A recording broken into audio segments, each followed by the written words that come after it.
Hey guys, this is Paul from Smart Easy DIY. Today I'm replacing the rear latch handle on an 02 Sequoia. Now this is a really big problem for the first generation Sequoias from 01 to 07. They're all the same, and I'll show you how to replace this. So yeah, this was a really easy fix. For 26 bucks I got an all metal handle for replacing the original one that was plastic. So it should hopefully last a lot longer. I got an extra bag of clips for that, and I got the body tools for taking the trim off on the inside. So it's a lot better than paying a dealer hundreds of dollars to do this. It's a really easy thing to do yourself. All right, so if your rear gate won't open, of course, with your latch, you're going to have to do this with the door closed. You have to crawl in the back in here. It helps if you don't have your seats in, but you can fold them forward, which is my case. I have to fold mine forward to get in here. So anyway, so the first thing that we need to do is right up here where the pull handle is. Of course, a lot of times they're missing like mine is, but you still have to remove this bolt here. So you're going to have to pop the cover off and remove this 10mm bolt right here. So now, of course, you can either use a ratchet and do this, or I just use my drill with a 1/4 inch attachment for it and just do that because it's fast. You want to take that off and set it off to the side. And then I got this tool set. It's really cheap. It's like $6, I think. And you get all different kinds of body prying tools like this. So I thought it's worth it for the $6. So you can use different ones like this. We can try whichever one you think to remove the molding in here. All right, so I decided to use this one here. I really like it, except it is a little bit sharp here because it's metal. You can try one of the plastic ones if you rather. But I went right up in here on the end, right between the rubber and that. And you can pop that loose. As long as you can get it started, then you can just keep popping it loose. And it pulls down like that. It has different clips in it like that. So you set that off to the side, and then you should be able to just grab these right here. Pull them loose. Be gentle with it, especially if you're in the cold weather like I am. You want to do the same one to this one. On the bottom there, you kind of have to pull up and out at the same time. Now for this main part here, you should be able to kind of grab like in the corners right here and over here. And you should be able to carefully kind of pull out and turn it a little bit, like roll it a little. If you can grab this rubber piece and roll it kind of up with it, then it'll stay together.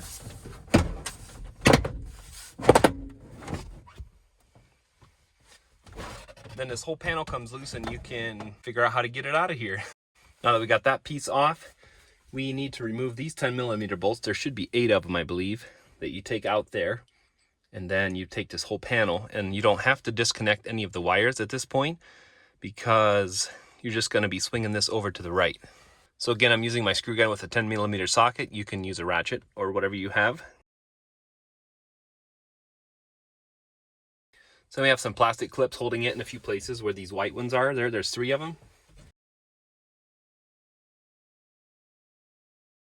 All right, now we need to do a couple things.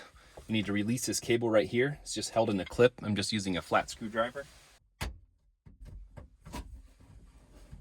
Let's pop this loose and get that out of there. Then we need to remove these 2 rubber plugs right here. You can just pull them out of there.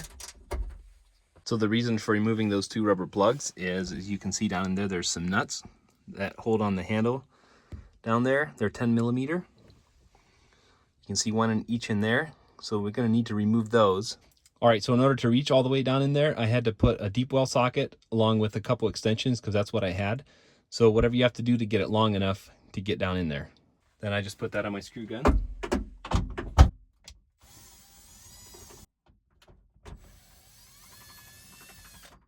The good news is if the nuts fall down in there, you can easily get them. Now we'll also need to remove a few clips. There's one here. This one's already loose, and chances are if your vehicle has some age, yours might be loose too. But we need to do this one down here. This one here, you can see some daylight there. The sun's shining on it. And then under in there, there's one more. So there should be 4 of them, I believe. So I just use a needle nose pliers and pinch them. So you can just pinch those and make so they're loose to the outside. Okay, now on the left side over here, you have to remove that nut back in there on the lock itself, the key lock. And then down in the bottom corner, you have to remove one more clip right there by pinching it with the needle nose. Now you should be ready to go outside. All right, now we're outside. Kind of pick this up. It should be loose. You have to kind of tip it up to get it out of here. Now my cable actually disconnected as I pulled it out, but I'm going to stick it out and show you how it's supposed to be. So like I said, my cable had disconnected, but it's supposed to be like this, and you can just slide that out of there. And then we still have a wire connecting over here to the license plate lights, so we don't want to actually totally pull this off. Yeah, so we can just swing this around like this. It has wires holding it, but you can unclip them right there, and then you can just set this like this. So now in here, there's a Phillips screw right here, and one on this side. You can pull the whole handle assembly out, save your screws, and there's your old handle. All right, guys, so this is my old handle, and this is the part that broke right here, this part here. And I think this is a weak spot. This is a common problem for a lot of these handles. So it goes through, and it actually goes on top of this. That's why my cable released so easy when I pulled it out, because there's no tension on this anymore, because it's supposed to be like this more. So if my cable was tight. But so basically, if I wasn't clear on how that went in there, you just tip it and get it around there, and then this slides out. That's how you get the cable out. But what I want to share with you is I found this new handle, and it's all metal, and I'll include a link in the video description where you can find this one. It has good reviews for the most part, and this part is all metal, and so it doesn't break near as easy. Hopefully it'll hang in there a lot longer. But this is a weak part that Toyota did. If you own a Sequoia, you probably know this is a very common problem with these, and hopefully this thing here will help you to not have to replace it for a long time. This handle was only like 16 or 17 bucks, so I think it's a really good deal. A lot better than 30, 40, 50, 80 bucks for an OEM one, because they'll do the same thing. They're just plastic. So anyway, like I said, I'll include a link where you can find this guy if you're interested, and any of the tools that I use for removing the trim kit and all that. And yeah, let's get to installing it. So the sun came out while I'm doing this, so I apologize for the lighting. If you set your new handle in here, put your 2 screws back in. All right, guys, before assembly here, I wanted to show you, I did replace a couple of these clips because they were broken.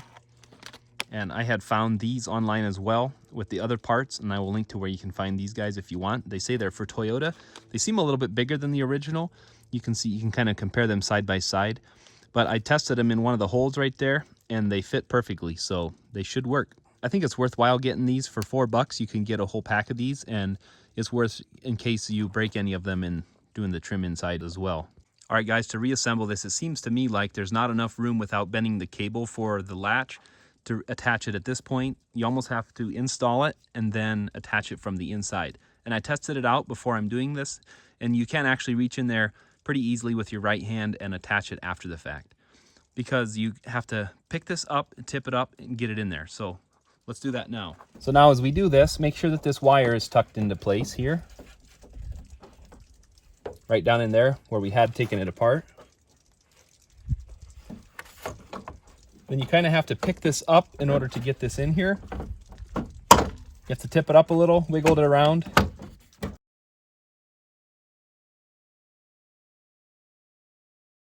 So you can see when it's all snapped together in place. So it is standing apart a little bit under the Toyota symbol, but I think when I put the nuts on the inside, it'll pull right tight. Okay, now next that we're back inside, remember these 2 holes here? We got to put these nuts back on. I was trying to think how to hold it in here, because I don't have a magnetic socket, and probably a lot of you won't either. So you can either use paper, or I just use this plastic. The wrapping that the handle came in is just really thin. And if I do this with it, you've probably seen this trick before. But if you do something like that, that'll hold that nut on there really securely, so you can get it on there and get it started. So that works really good. Now, when you are doing this, I would recommend starting it by hand with your extension to make sure that it's not cross-threaded or anything before you use your ratchet or your screw gun on it.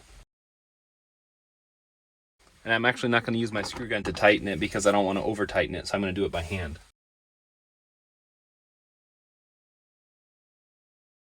So you want to make sure not to over-tighten them, but make them nice and snug. Now the next thing we need to do is get the nut back together on the lock there. Now if you can't get it to get started, then you may need somebody on the outside pushing in, because sometimes it likes to stand open a little bit. So once somebody's standing out there pushing in, then you can get it started, and it should go right together. Now I'm trying to record this through a hole so you can see you can hook this up later. So you just get it started through there. Then you get this part started right there. Make sure that it's pushed in all the way, and you're good to go. Now you have to hook up this cable.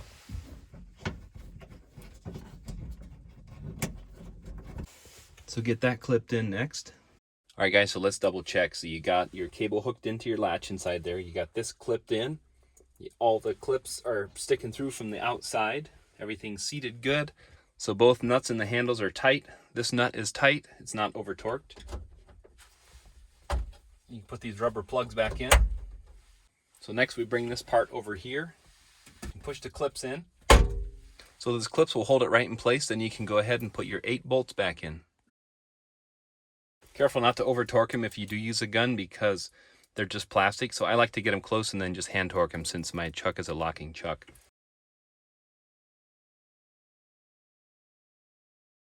But if you're doing it with a ratchet, you just want to make sure they're snug but not over tightened. Now that we got this back in here, if for some reason your trim came loose, your rubber trim, when you're doing it, there's just these little tabs that go down and you bend them over. So if this pulled loose, you might have to straighten it and then you can put it back in and bend it back over. Mine I was careful with so it didn't come apart, but in your case, if it does, it's not a big deal. You can put it back. Now we need to get it in place, but up a little higher. You have to make sure it goes up and over and down for that rubber trim. So once this is clipped in correctly, up and over, you should be able to snap it all in. Then once that piece is all clipped in, you want to put your pull handle back in and your cap back on. In my case, it's missing, but I'm going to still put this part back on in case I get a pull handle someday. Now you can put your side pieces in. And by the way, when you're doing this, make sure your clips are all good. If not, you can replace them with the ones you got. If it doesn't go right away, don't force it. There must be something not quite right because it should snap right into place. Okay, now the moment of truth. Get it all back together. Let's test it out.